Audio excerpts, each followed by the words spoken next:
All right, well, welcome to this capstone presentation by Rosie Hales. We will proceed as follows with 25 minutes for Rosie to make her presentation.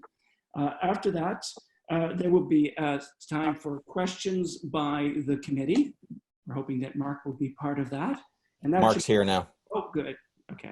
And that will take about 20 to 25 minutes as well. And if there is time remaining, we'll also bring in comments and questions from other members if they wish to participate. Just be clear that given the time constraints, we may not have a chance for everybody to say a lot at that point. Then we will, the three profs, as it were, will go on another system and have a discussion, and then we will be back with the, excuse me, we'll be back with a final adjudication of the work done by Rosie. Mm-hmm. So, good to go. Without further ado, it's the floor, or the screen, as the case may be, goes to Rosie. Great, thank you so much. And good morning, everybody. Thank you so much for joining me as I present my capstone research, which I've titled Thought Leadership for Nonprofit Followers: How do Canadian Nonprofits Use Thought Leadership to Maintain Trust, Build Relationships, and Fuel Good Reputation? Just before I get started, I wanted to give a big thank you to my panel that's here today. So that's Dr. Terry Flynn, who is my capstone supervisor, Professor Mark Stewart, who is my second reader for this capstone, and also Dr. Philip Savage, who's today's defense chair. Thanks everybody, and thanks everyone for joining me. So I'll take you through a quick agenda of what we're going to be covering today. So first off, I'm going to start by laying out a little bit of an introduction and some context about why I decided to study thought leadership for this capstone project and why I thought that it was important. Next, I'll take you through my literature review so we can find out what kind of research has already been done and where we can go from there. Then the real meat of my presentation is going to come from my study results and analysis. And then finally, I will conclude by sharing some answers to my research questions and also proposing some future research so we can really sort of discover how we can take the research that I've done and take a step forward from there. When it came to deciding what my thought leadership, what my capstone would be about, thought leadership was a term that was really popping up in my day-to-day job in communications at a Canadian nonprofit. And I didn't really understand what that meant or what it did. So I did a little bit of pre-reading, and I found this quote that I thought was interesting from Brenna, which says that few terms raise the ire of the buzzword police more than thought leadership. And when I was doing this pre-reading, I was really seeing that thought leadership is a very popular term in the for-profit community, but I was having a hard time seeing how that really applied to nonprofits. I also wanted to know, how can communications professionals hone our thought leadership skills to help our nonprofit organizations? And when we're actually practicing thought leadership, how does it work and what are we doing? And just to provide a little further context for this research, I've included these two quotes here from writers with Imagine Canada, who's one of Canada's charity watchdogs. So this first quote talks about how in Canada, there's currently a lower growth in GDP, which means there's a lower growth in disposable income, which means that we're seeing a lower growth in donations for Canadian nonprofits. Then the quote on the bottom here from another Imagine Canada blogger talks about how there's actually a decline in trust in leaders in all sectors. And so as our society gets more skeptical, how could this skeptical society really threaten the public trust that's necessary for the charitable sector to prosper? And so these two quotes really sort of set the groundwork for my research problem, which I've defined as this. So donor trust in Canadian nonprofit organizations is more important than ever. So how can nonprofits use thought leadership to attract new donors, maintain relationships with them, and build trust? And so after that research problem, I defined these three research questions that I'll take you through now. So my first research question was, how and to what extent does thought leadership at Canadian nonprofits affect public trust in an organization?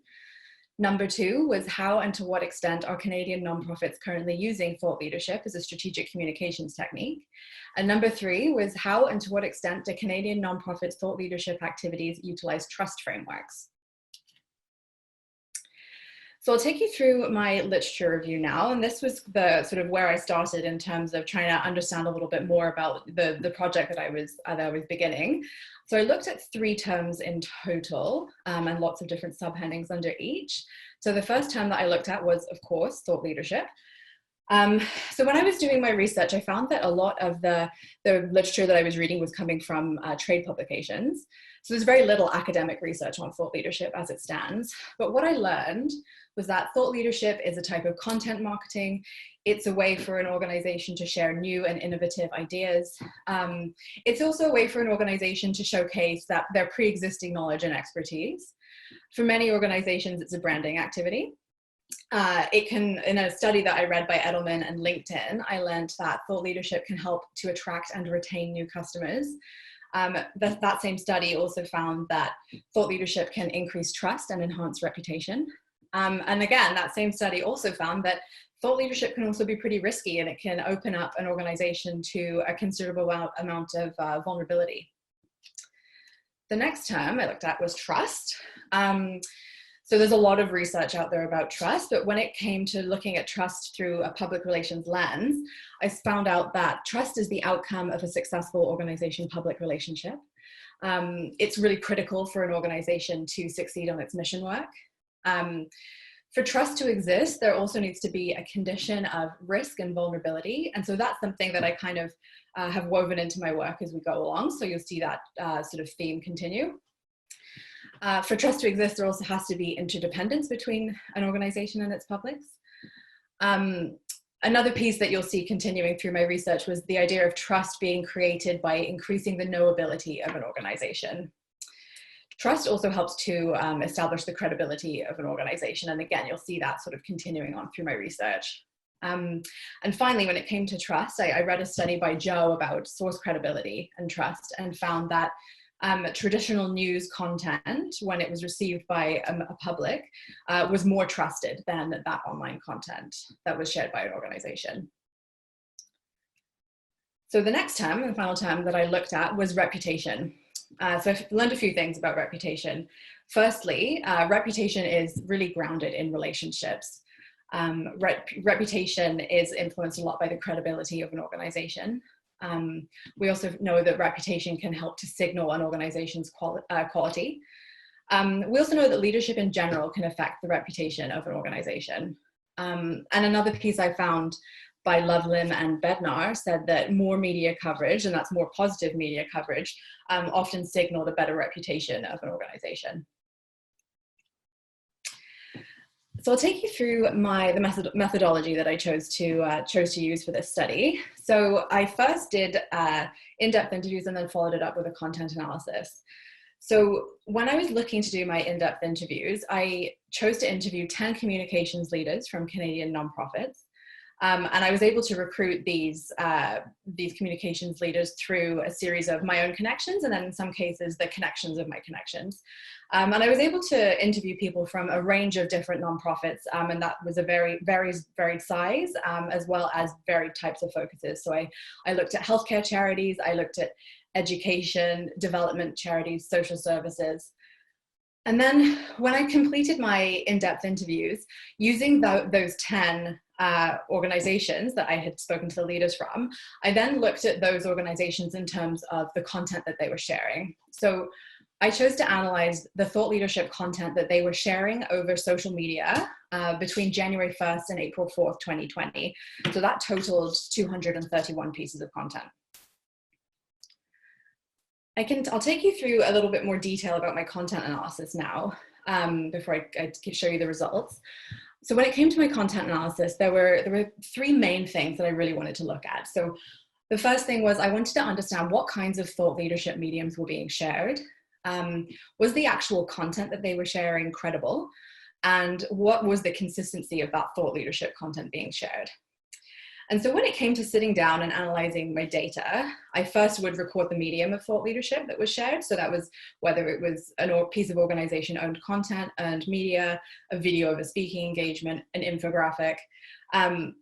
I then next analyzed each piece of content in accordance with Fombrin and Van Riel's, I've been calling them the credibility factors. So that is talking about whether a piece of content is relevant, responsive, realistic, or shows organizational sustainability. I was then able to total up the different types of content mediums and then look at those credibility factors in a little bit more detail. And then I was able to look at the consistency of which the thought leadership content was being shared. And that has given me the results that I'll take you through now on the next few slides. So when it came to the thought leadership mediums that were being shared in my content analysis, what I was able to find was that about 81% of the content that was being shared was either organization-owned web content or earned media content.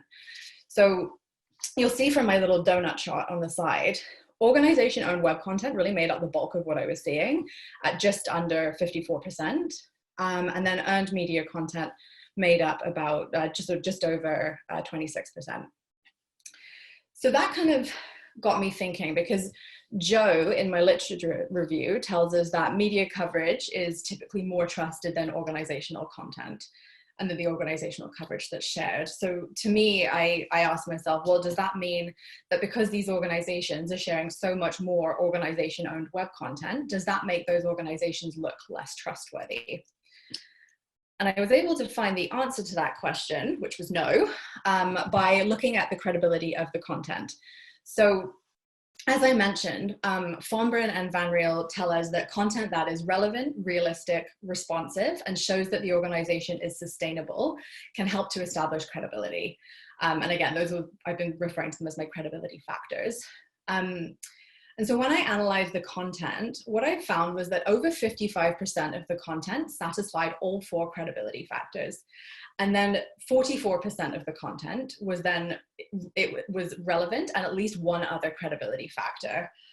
And so taking those results and also knowing that from the paper I read by Joe, that the quality of the information that is being shared is more important for building relationships than whether it's organization-owned web content or earned media. That led me to believe, actually, no, that content is making the organization look more trustworthy because it's so credible. I next looked at the consistency of the content that was being shared. So Bowen and Gallicano in my literature review tell us that trust is created when the knowability of an organization is increased, and this can be done through creating consistency. And so, as I said, I looked at 231 pieces of thought leadership content. And when I averaged it out, it was about 8 pieces of content per week per organization. And then if you look at that even further, it's about 1 or 2 pieces a day per organization. So that was interesting to me, because that seemed to signify that there was some consistency with how this content was being shared. But it was also worth noting that if you look at the bar graph on the right of my screen, that some organizations were much more consistent than others. So we had 2 organizations that were really hovering around 45, 50 pieces of content shared over the 3 months. And then there were 2 organizations that shared very, very little, but many of the organizations were sort of averaging at about 23 pieces of content over the 3-month period. Drink. So next I'll take you through my in-depth interview results. So when it came to sort of planning for my in-depth interviews, there were 3 main things that I wanted to achieve. So I wanted to be able to define thought leadership. As I mentioned, I'd seen a lot of definitions when it came to sort of business to business trade publications, but I hadn't really seen anything in the perspective of communications as a nonprofit. I then wanted to understand a little bit more how and why do we practice thought leadership. I also wanted to know that when we are practicing thought leadership, are we doing it in a way that can help establish trust and reputation and help us build relationships with our publics? And so when it came to sort of understanding and analyzing my interview results, I transcribed all of the interviews and then I reviewed the transcriptions, and that was where I got my data from. And so when I was reviewing the transcriptions, I was able then to pick out key themes and patterns in the responses, and that was what helped me identify these results. So first, I was able to, based on the 10 interviews that I did with the 10 communications leaders, my first question was, how would you define thought leadership as a communications professional? And this was the definition that I came up with. So thought leadership is the communication of an opinion or position that supports and advances an organization's mission while allowing an organization to apply their expertise in a relevant area. This helps the organization inform the evolution of a wider conversation around a certain topic, as well as add value and build trust and reputation between the organization and its stakeholders. When it came to studying why we practice thought leadership, I was able to learn that 60% of my interviewees believed that thought leadership really helped to make a public more aware of an organization. And so you'll see the quote that I've included here from participant E, where they say that thought leadership was around building trust and reputation. It helps to establish their organization as a source of credibility, especially when it's in a really crowded or competitive landscape. As well, when an organization doesn't have a big budget for advertising or marketing, they believe that thought leadership was a really impactful way to have their organization's voice heard. And this really helped, this really tied in for me what Akil tells us, which is that thought leadership increases organizational awareness. And that also linked really well to me to the study from Edelman and LinkedIn, which actually does find that thought leadership does indeed increase trust in an organization. I was also really interested by the idea of risk. And so Spicer tells us that the bigger the risk, the bigger the obligation for trust. And that was definitely something that I found in my in-depth interviews. And actually 20% of the people that I interviewed noted that it's really important to have that risk there. And you'll see the two quotes that I've included on the side talk about how it's really important to stir the conversation. It draws attention to the issues and also puts the leaders out there. And then participant D tells us that in this fractured communication environment we live in, you do need to push the envelope, and anything that is unexpected is always going to be polarizing. And then when I looked at relationship building and reputation, 100% of respondents agreed that, and they felt that thought leadership had some effect on building relationships. And a really common theme that I was seeing in those responses was that some of the goals of thought leadership were visible contribution. And you can see the quote here that I've included from participant C, where they say, I think we'd like our stamp on it. We'd like to see that we are contributing in a visible way. And so for participant C, thought leadership was about making sure that any piece of content they put out was branded with their organization's branding. And so when it came to then trying to sort of connect this back to the literature, Bowen and Gallicano tell us that the knowability of an organization helps to create trust. And that to me seemed to tie in really nicely with that idea of helping to develop reputation. So when it came to sort of developing some conclusions, which I'll present to you now as my answers to my research questions, I analyzed the qualitative and quantitative data by following theoretical propositions. So you will have been able to see that by the way I've woven my literature review in. And this really helped me to generate the answers that I'm going to take you through right now. So just to recap, my first research question was, how and to what extent does thought leadership at Canadian nonprofits affect public trust in an organization? And I was able to learn that we're creating consistent thought leadership content that could enhance organizational credibility and public trust. As well, thought leadership's role in creating public trust is very well known to communications professionals, and it's something that they're practicing and they're finding very valuable. My next research question focused on how and to what extent are Canadian nonprofits currently using thought leadership as a strategic communications technique. And I was able to learn that, in fact, Canadian nonprofits are using thought leadership as a strategic communications technique to a very high degree. And I will be proposing some steps that I've identified that can be taken to strengthen the content that we're sharing over social media. And my third research question looked at how do Canadian nonprofits thought leadership activities utilize the trust frameworks. So this is where that idea of following theoretical propositions comes in. And so I was able to find that thought leadership that was shared over thought leadership content that was shared over social media really did appear to correlate with the trust frameworks that I was looking at, as well as reputation and the relationship building frameworks that I had proposed in my literature review. So as I mentioned, I have 3 recommendations that we can take away from this research to help us sort of build our thought leadership strategy and content a little better. And so my first recommendation is simply to keep using thought leadership to build relationships and trust with our publics. Based on what I learned from the literature review, as well as what I've learned from this study, thought leadership is clearly a very strong potential way for an organization to build trust and relationships and fuel reputation with their publics. And because of that, it's something that we should continue to do. My second recommendation was to continue creating content that's satisfying those 4 credibility factors. So that's making sure that the content is relevant, responsive, realistic, and sustainable.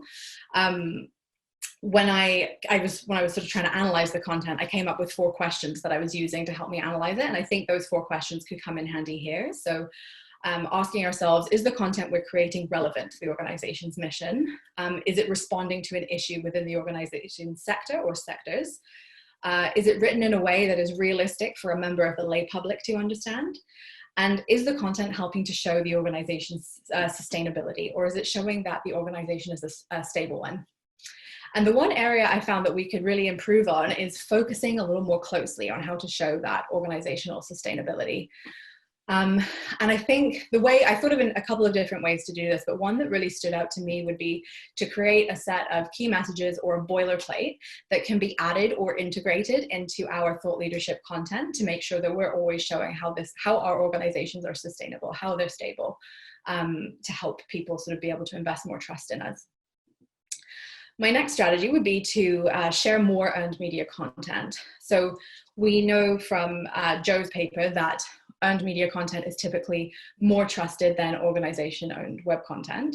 And that was one area where I really found that some of our thought leadership content was lacking. We just weren't sharing quite as much earned media content as we were sharing of our organization-owned and created content. So I'm aware that not every organization is able to just generate earned media content. It requires a media relations program. And so this might be easier said than done, but I just wanted to flag it as a way that if an organization does want to increase their opportunities to develop trust, this is a way that they could do it. So a few limitations of my research.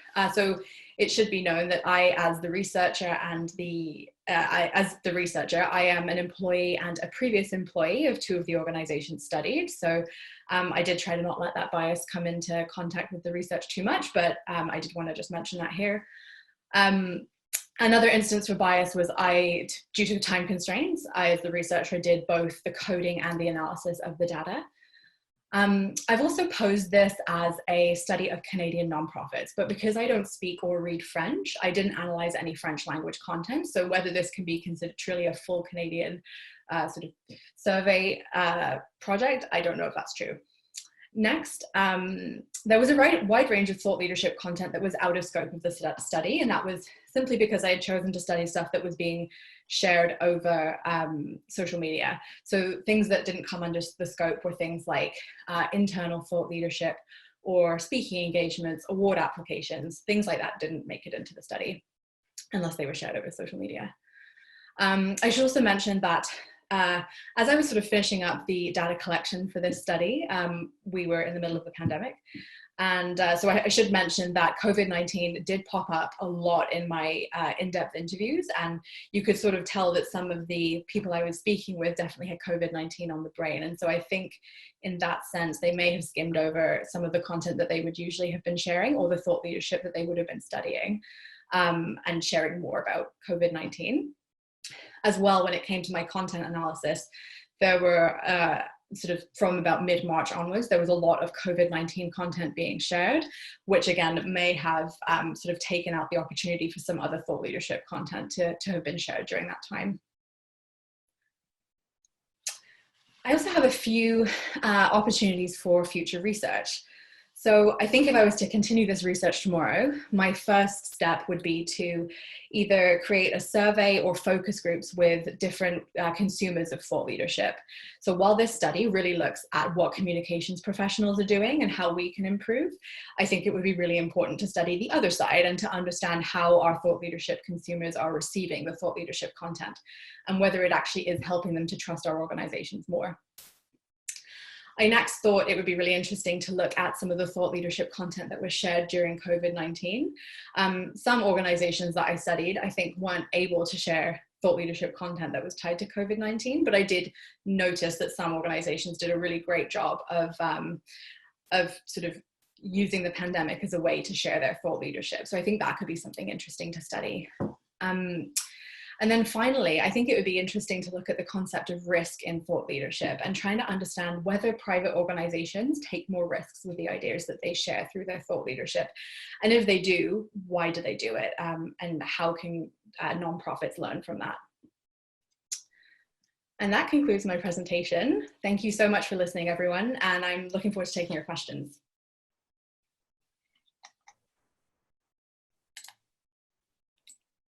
Hey, Dr. Savage, you're up.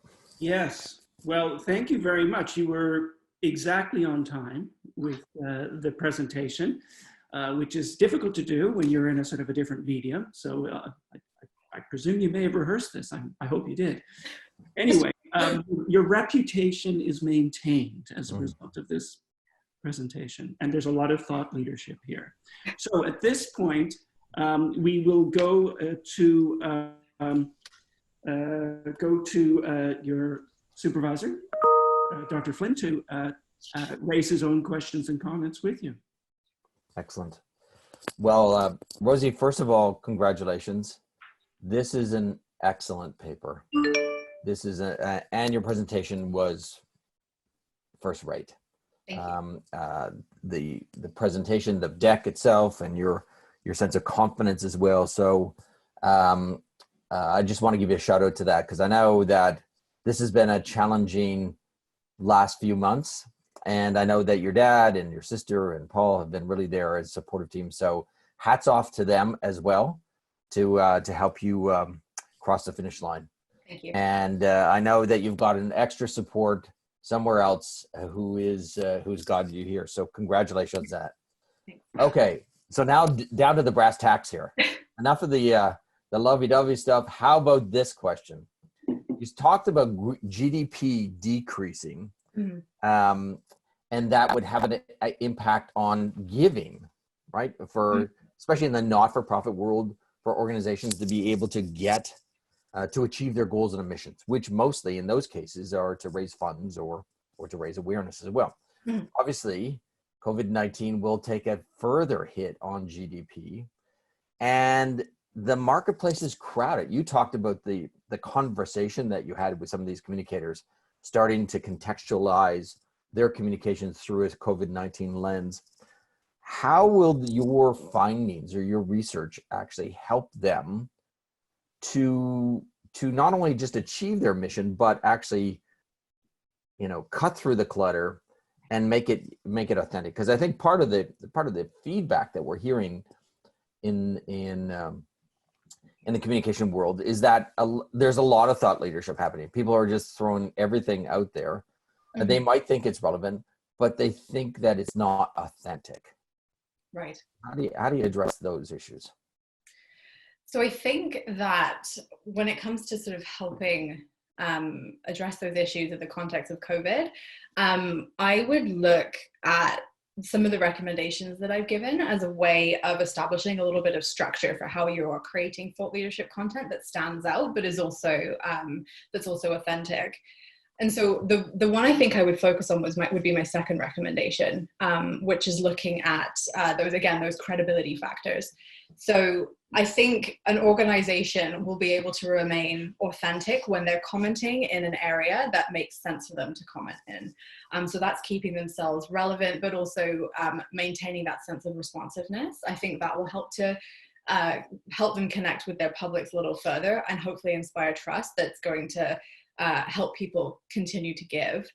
I think also then ensuring that that idea of organizational sustainability comes through, because obviously every organization has been impacted by COVID-19 and the charity sector in particular, because giving has changed so much in the last 8 to 10 weeks. I think being able to show the organization's sustainability in a slightly different way by perhaps talking about, well, here's what we're going to do in light of COVID-19 with your funds, and creating that, again, I'll mention it, that sort of sustainability boilerplate that can be pulled from or added to thought leadership content. I think that's a way that you can help to maintain and develop that trust, but also ensure people that you're sort of participating in a relevant and authentic space. Well, it's interesting because there are some organizations, not-for-profit organizations, that have done very well by achieving their mission. And that might not be through donations at this period of time, right? Mm-hmm. But that really are showcasing their relevance to the mission of solving COVID-19, right? So if you think of the healthcare sector, in terms of different professions in the healthcare sector that have really been highlighted that way, public health as being one of them as well. Let's get down to a little bit more practical question. So you spent, a good 6 months or more on this project. A company calls you up, one of those that you interviewed maybe and didn't share any of the content over that period of time. Mm-hmm. Rosie, tell me, what does a thought leadership framework look like in my organization? So again, I think going back to what you said about keeping things authentic. So I think, again, answering those questions that I had posed about the credibility factors. And also, I think recognizing that, and I think it was Hosmer that said this in my literature review, talking about that concept of reliance and interdependence when it comes to trust. So I think if an organization is able to acknowledge that they're really relying on their publics for not only developing that trust, but also for donations, and also acknowledging that the public is relying on them for really sort of authoritative, evidence-based thought leadership. I think that could help to develop a framework that is both authentic and really satisfies those credibility factors. And I think also keeping in mind that thought leadership really has a lot to do with risk. So again, there was those 20% of my interview respondents noted the importance of taking those risks, but that's also interesting because 80% of my interview respondents didn't acknowledge the importance of risk. So I think that's something that we might be able to sort of, as sort of Canadian nonprofits, creating thought leadership that pushes the envelope a little bit more and makes people a bit uncomfortable. I think that's something that will, when it's sort of done right, can keep you relevant and keep you standing out, but also show that you are interested and engaged in the issues, and sharing that over, your social media, or sharing that framework. Great. Dr. Savage, pass it over to Professor Stewart. Excellent. So congratulations, Rosie. I mentioned to you that I was really glad that you were tackling this topic because, as Terry mentioned, as you mentioned, thought leadership, it seems, is so prolific now. Everybody's doing it. And the fact that there's very light research on it makes it a great topic to study. Your paper was well written, and I think everybody saw that reflected in the presentation today. It was really tight and on target. So I want to pick up on Terry's last question, which is to say, I think we all intuitively agree that thought leadership it's good. It's mostly positive. You mentioned the risk, but generally, it's seen as an asset to an organization, although we don't have too much data on that so far. So I'm curious, if you were advising an organization, how can we help determine how much thought leadership is really useful, right? So if we're thinking from our strategic lens, there's a cost to it. We have to create it. We have to put effort in and work behind the communications. And also our audiences only have a limited bandwidth of attention that they're paying to us, and how much we're saying as organizations. So how do we determine how much is the appropriate amount of thought leadership and how much effort do we expend on it? Mm-hmm. So I think you would look at, if you're working for an organization, look at how much sort of content or messaging in general you're sharing with that audience. And then I think instead of adding thought leadership to that, I think carving thought leadership into that. So not necessarily adding more content, but swapping out some of the other content you'd be sharing for that thought leadership, because then that way you're not sort of just, it's not going to be falling on deaf ears. People will be expecting to hear from you, and then that's that idea of consistency is being maintained. But then you're also not just sort of farming out content or thought leadership that might not be worth it, and then you might not get as much of a return on your investment. So I think it would be important to sort of build it into your current strategy rather than build it on top of it, if that makes sense. Yeah, definitely. And so picking up from there even a little bit more, you mentioned that further study would be kind of on the publics, right? So you talk to communicators and you got their impression. The publics would kind of be where the rubber meets the road in terms of whether or not thought leadership is being effective. So I know you primarily looked at social media. So that would be one forum where, the audiences would have had some chance to respond, to engage. You'd have seen some of the dynamic around how it went. So did you have any observations about how the organizations you interviewed were doing well or were not doing well, or when you compared and contrasted what types of responses the organizations were getting in terms of the effectiveness of their thought leadership? And I guess just as evidenced by how you saw the publics respond on social media. Yeah, so actually that was a topic I didn't delve into with this one. So really the study is focusing on the sort of thought leadership creator communicator side. But what I did learn, it was my final interview question, was how does public opinion affect how you develop your thought leadership strategy and content? And I was really actually quite interested to see that, and I can't remember the exact number, but it was definitely the minority of the people I spoke to said that, yeah, we take public opinion of our organization into account because it's how we help to develop those sort of thought leadership opportunities.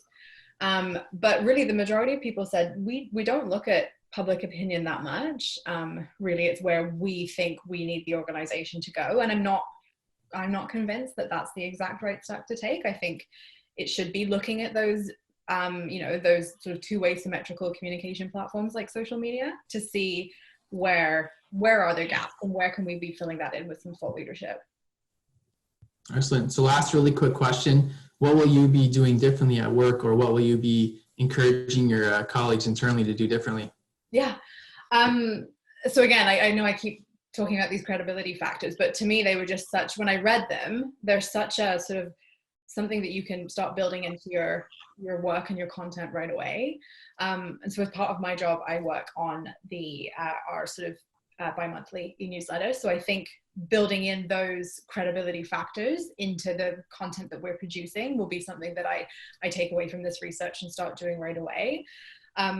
As well, a lot of the bulk of my job really lies within media relations. So looking at how can we be sharing more on media content? Where are there opportunities for us to really get our name out in the media more in a way that we will then be able to share with our publics?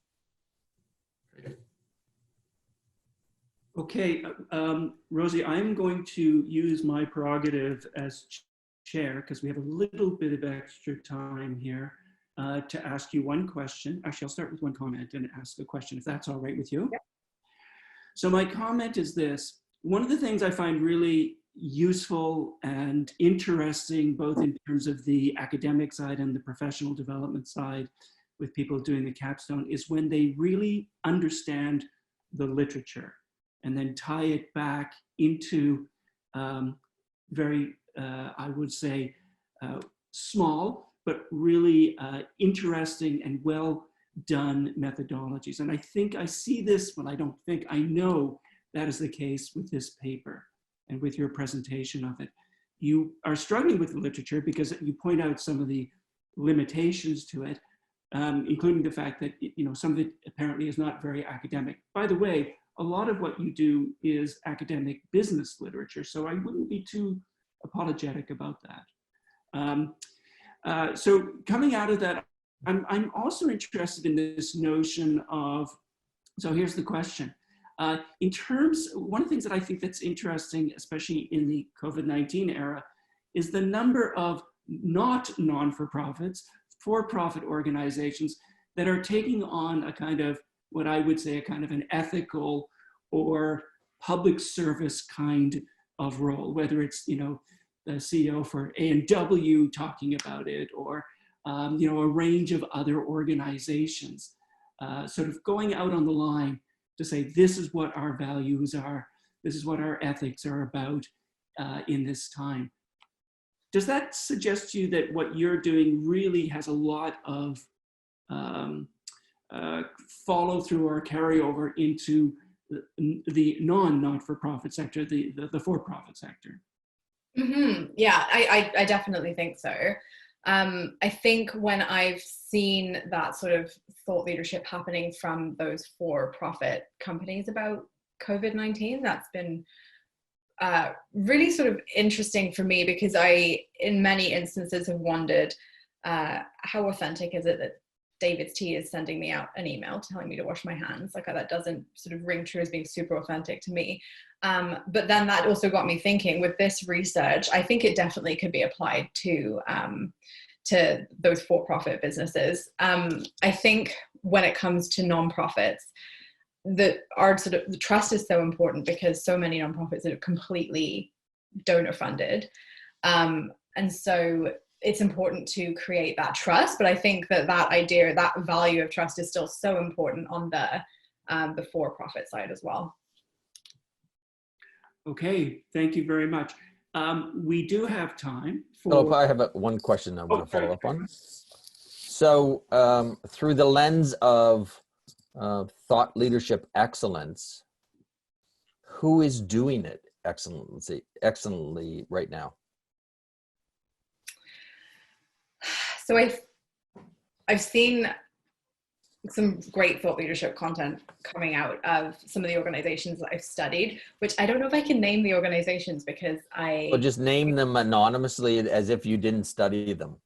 Okay, so not saying I studied this organization or not, but I looked at UNICEF, and their thought leadership content during this time has been really interesting in terms of how they have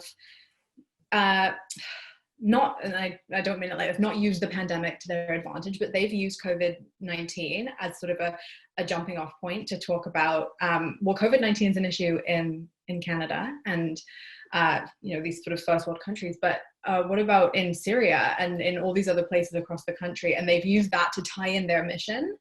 And it's an issue that's obviously very, very relevant to us as sort of these givers, but then sharing that information and tying it to a wider issue, I think, has been done really well.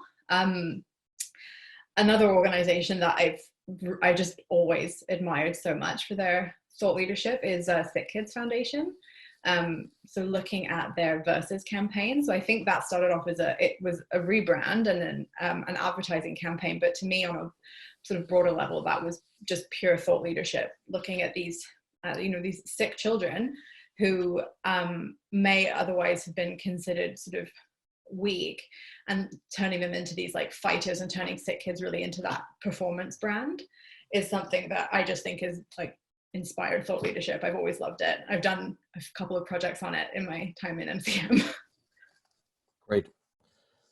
Philip, I'm done. All right. Well, so we do open the floor to your colleagues if they have any questions or comments they'd like to make at this point.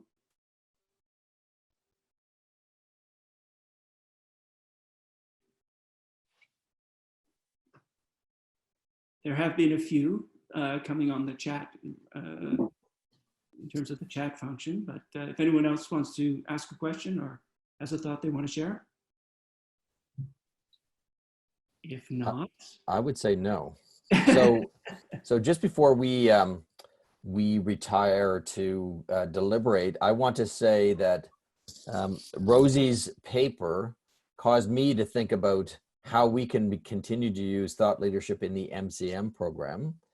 And today, or hopefully soon, we're going to take, I know Pauline is still on the line.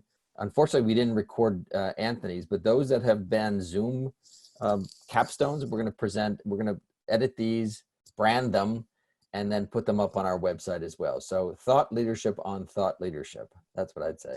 So Terry, in doing so, you will talk with the authors about them sort of clearing it. Absolutely. Absolutely. Yeah. Okay, so here's what we're going to do, Mark and Philip. If you put yourself on mute and stop video, then I will call you. Okay. Well, we're back, and we're only back because I think we need another day to deliberate. No. Can I ask everybody that's still online if they can go on video, please? Because I'd like to take a screenshot of this as well to send it to Rosie before I make an announcement.